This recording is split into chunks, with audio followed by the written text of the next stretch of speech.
ফরজের ত্রুটি আমাদেরই হবে, হওয়াই স্বাভাবিক, হতেই পারে, আমাদেরই হবে, অস্বীকার করা যাবে না। ফরজকে ফরজের মতন আদায় করার সামর্থ্য, ক্ষমতা, যোগ্যতা আমাদের নাই, ভুল হবে, কথা কোন ঠিক কি না?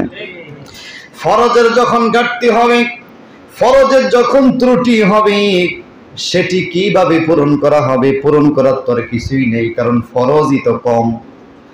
সেই ফরজকে পূরণ করার জন্য রব্বুল আলামিন তখন ফেরেশতাদেরকে অর্ডার দিবে, এই বান্দার আমলের মধ্যে কোনো নফল আছে কিনা, এই বান্দার আমলের মধ্যে কোনো নফল আছে কিনা। তখন ফেরেশতারা খুঁজে খুঁজে বের করবে, আল্লাহ নফল পেয়েছি। রমজানের পরে শাওয়াল মাসে 6টি রোজা তার আমলনামায় এই যে দেখা যায়, তাই নাকি? কয় হ, মাসে 3 দিন লোকটা এমনিতে নফল রোজা রাখে, এই যে তার আমলনামায় দেখা যায়। লোকটা নামাজের পরেও 2-4 রাকাত করে বাড়তি নফল নামাজ আপনাকে সন্তুষ্ট করার উদ্দেশ্যে পড়েছে, এই যে দেখা যায়। লোকটা মানুষের সাথে হাসি মুখে কথা বলতো, হাসি মুখে কথা না বললেও চলতো, সেখানে লোকটা ইচ্ছে করে হাসি মুখে কথা বলেছে, এই যে নফল দেখা যায়। লোকটা ওইখানে না বসলেও হতো, এরপর লোকটা সেখানে বসে মানুষের একটুখানি খোঁজ খবর নিল, এই যে লোকটার নফল ইবাদত দেখা যায়। আল্লাহ বলবে, যেহেতু পেয়েছো, ফরজের ঘাটতি আছে, নফলটাকে নিয়ে ফরজের ঘাটতিগুলি পূরণ করে দাও।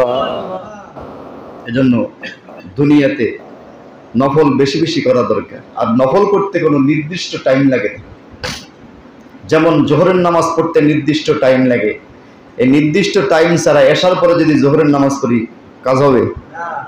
একটি মাস রমজান চলে গেল, একটি মাস পরে ঈদের 3 মাস পরে অথবা 4 মাস পরে দিন যখন ছোট হবে, তখন যদি মনে করি দিন ছোট, খাবো আর একটা ঘুম দেবো আর ইফতারের টাইম হয়ে যাবে, আমি এই ছোট দিনের একটা মাস রোজা রেখে দেই, ওই ফরজ রোজা, কাজ হবে?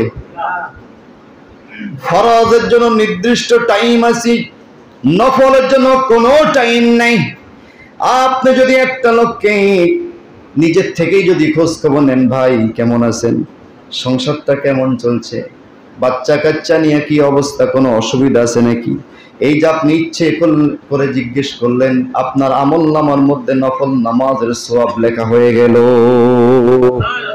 সুতরাং নফল আমল করতে ব্যাপার না, একেবারে সুযোগ, কিন্তু আমরা ইচ্ছে করেই করলে করতে পারি, কিন্তু আমরা করি না।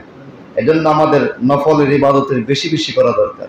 আল্লাহ পাক কি বলছে শুনে, وَسَارِعُوا إِلَى مَغْفِرَةٍ مِّن رَّبِّكُمْ وَجَنَّةٍ عَرْضُهَا السَّمَاوَاتُ وَالْأَرْضُ أُعِدَّتْ لِلْمُتَّقِينَ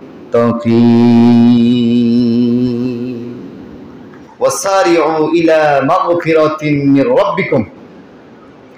আল্লাহ পাক বলছে, তোমরা অতি দ্রুত অগ্রসর হও, ওয়াসারিউ, তোমরা অগ্রসর হও অতি দ্রুত, ইলা মাগফিরাতিন মির রাব্বিকুম ওয়া জান্নাতিন, আল্লাহর ক্ষমার দিকে, আল্লাহর ক্ষমার দিকে তোমরা অগ্রসর হও। কারণ রব্বুল আলামিন তোমাদেরকে ক্ষমা করার জন্য তার রহমতের দরজাগুলি খুলে বসে রয়েছেন। সুতরাং তোমরা সুযোগ খোঁজো, আল্লাহর ক্ষমা পাওয়ার জন্য তোমরা প্রতিযোগিতা করো, অগ্রসর হও, এবং ওয়া জান্নাতিন, ওই জান্নাতের দিকে তোমরা অগ্রসর হও। কোন জান্নাতের দিকে? ওয়া জান্নাতিন আরদুহাস সামাওয়াতু ওয়াল আরদ, যেই জান্নাত আসমান সমূহ এবং জমিনের সমান, সেই জান্নাতের দিকে এবং আল্লাহর ক্ষমার দিকে তোমরা অগ্রসর হও।